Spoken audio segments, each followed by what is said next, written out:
Club football முடிச்சு ஓரளவுக்கு break எடுக்கலாம்டா அப்படின்னு எல்லாரும் ரெடி ஆயிட்டு இருக்கிற போது குறுக்கால் இந்த கௌசிக்கு வந்தா அப்படின்னு சொல்லிட்டு வந்துருச்சு international football. Welcome to the Euros 2024.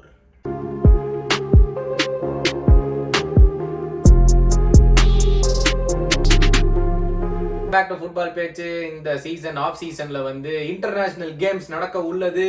Euros and Koppa America ரெண்டுமே நடக்க உள்ளது. And one and only football பேச்சு சேனல்ல தான் நீங்க மொத்தத்தையும் வந்து கவரேஜ் பார்க்கலாம். அதை பத்தின ஃபுல் ப்ரிவியூஸ் ரிவ்யூஸ் என்ன நடக்குது டோர்னமெண்ட் ஃபுல்லா ரெண்டுலையுமே, கோப்பாஸா இருக்கட்டும் யூரோஸ் 2024 இருக்கட்டும், ரெண்டுலையுமே என்ன நடக்குது அப்படின்னு மொத்தமா ஃபாலோ பண்ணுங்க. மறக்காம இப்பவே அந்த பெல் பட்டனை அமுத்தி வச்சிருங்க. ஸோ உடனே உங்களுக்கு தெரிஞ்சிடும் வீடியோ வந்த உடனே. ஓகேவா?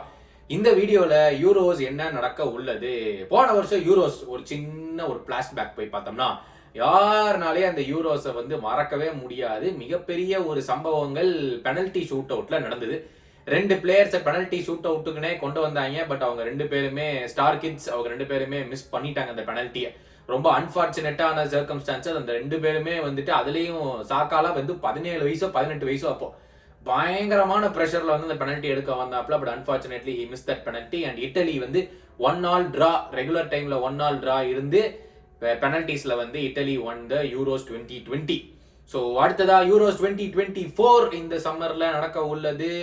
ஜூன் 14th ஆரம்பிச்சு ஜூலை 14th வரைக்கும் நடக்க உள்ளது இந்த ஒரு யூரோஸ் 2024. எங்க நடக்குதுன்னு பாத்தீங்கன்னா ஜெர்மனில நடக்க உள்ளது. ஃபர்ஸ்ட் டைம் ஜெர்மனி 2006 வேர்ல்ட் கப்புக்கு அப்புறம் ஃபர்ஸ்ட் டைம் ஒரு இன்டர்நேஷனல் டோர்னமெண்ட்டை ஹோஸ்ட் பண்ண போறாங்க. ஜெர்மனியில ஒரு 10 லொகேஷன் நடக்குது. எங்கெல்லாம் பாத்தீங்கன்னா பெர்லின் கேபிட்டல்ல, அப்புறம் Munich, Dortmund, Cologne, Leipzig, Frankfurt, Düsseldorf, Gelsenkirchen, Hamburg and Stuttgart. இவங்க இந்த இதுல வந்து இந்த 10 சிட்டிஸ்ல தான் எல்லா மேட்சஸும் நடக்க உள்ளது. ஸோ ஜூன் 14th ஆரம்பிச்சு ஜூலை 14th தான் ஃபைனல். அதாவது இந்த கிளப் ஃபுட்பாலே பிரீமியர் லீகும் புண்டஸ் லீகாவும் மே 19th முடியுது. ஆனா லா லீகாவும் செரியாவும் மே 26th தான் முடியுது. அந்த மே 26th இருந்து ஜூன் 14th வெறும் 20 நாள் தான். கிட்டத்தட்ட 20 நாளோட கம்மினே சொல்லலாம். அவ்வளோ நாட்கள் தான் இருக்குது. அதுக்குள்ளார வந்து இன்டர்நேஷனல் ஃபுட்டி வரப்போகுது. அதுல என்ன விஷயம்னு பார்த்தா ஜூன் 7th எல்லா டீம்ஸும் ஃபைனல் லிஸ்ட் ஆஃப் பிளேயர்ஸ் கொடுத்துடணும் அப்படின்னு சொல்லிட்டு இவங்க சொல்லிட்டாங்க. யாரு? ஃபீஃபா சொல்லிட்டாங்க. ஸோ அதனால அவங்க அந்த லிஸ்ட் எல்லாம் ஸ்கிராம்பிள் பண்ணிட்டு எவன் இன்ஜுரி ஆவான் என்ன ஆவான் ஒண்ணுமே சொல்ல முடியாது. ஏன்னா ரொம்ப க்ளோஸா 26th தான் முடியுது. 10 நாள்ல வந்துட்டு அவங்க மொத்த லிஸ்டையும் கொடுத்தாங்கன்னா இந்த வருஷம் ஒவ்வொரு டீமும் 26 பிளேயர் லிஸ்ட்டை கொடுக்கலாம். நிறைய ரிப்ளேஸ்மெண்ட்ஸ் என்னென்ன எடுத்து போல 26 பேர் லிஸ்ட்டை கொடுக்கலாம். ஆனால் ஜூன் 7th கன்ஃபார்ம் பண்ணிடணும். ஏன்னா ஜூன் 14th வந்து டோர்னமெண்ட் ஸ்டார்ட் ஆகுது அப்படிங்கிற காரணத்தினால இப்போதைக்கு அறிவிக்கப்பட்டிருக்குது. இதுல வந்துட்டு நான் ஏற்கனவே சொன்ன மாதிரி ஜெர்மனி 3 தடவை முன்னாடி ஜெயிச்சிருக்காங்க யூரோஸை. ஸோ அவங்க தான் ஹோம் டீம் இந்த வருஷம்.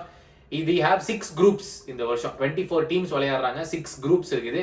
குரூப் ஏ அப்படின்னு பாத்தீங்கன்னா Germany, Scotland, Hungary and Switzerland. இவங்க 4 பேர் குரூப் ஏ.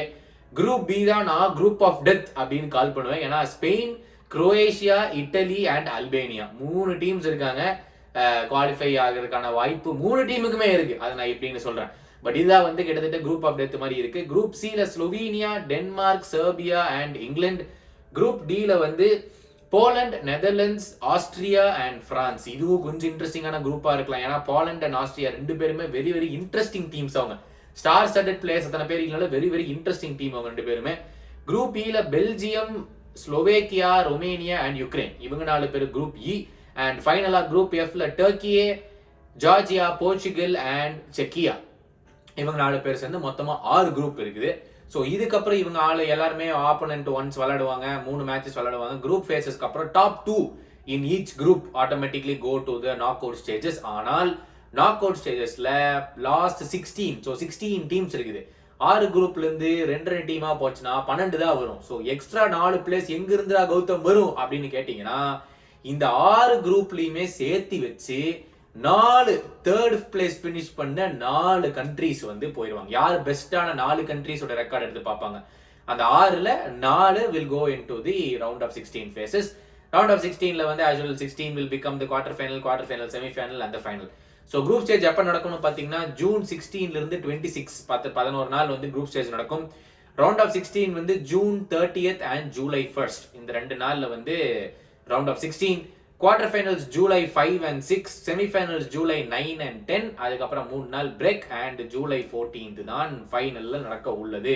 ஸோ இதுல யாரு ஸ்டார் பிளேயர், யாரு மேன் ஆஃப் த மேட்ச் வாங்குவா, யார் மேன் ஆஃப் த மேட்ச்ங்கிற மாதிரி மேன் ஆஃப் த டோர்னமெண்ட் யாரு வாங்குவா அப்படிங்கறதெல்லாம் வந்து நீங்க காமெண்ட்ஸ்ல போடுங்க. யாரு ஜெயிப்பா முக்கியமா, இது வந்து ஏர்லி நம்ம வந்து ப்ரிவியூ எல்லாம் பார்க்கவே இல்லை. ஸோ இதான் இன்ட்ரோ. இந்த இன்ட்ரோல யாரு காம்பினேஷன் ஓகேவா, யாரு ஜெயிப்பா அண்ட் யாரு பிளேயர் ஆஃப் த டோர்னமெண்ட்டை வாங்குவா. இந்த வருஷம் போர்ச்சுகல் மறுபடியும் முதல்ல ஜெயிச்ச மாதிரி ஜெயிப்பாங்களா அப்படிங்கிற ஒரு கேள்விக்குறி எல்லாருமே பாக்குறாங்க. ஏன்னா ரொனால்டோவோட கடைசி இன்டர்நேஷனல் டோர்னமெண்ட்டாக இது இருக்கலாம் அப்படின்னு நிறைய பேர் பேசுறாங்க.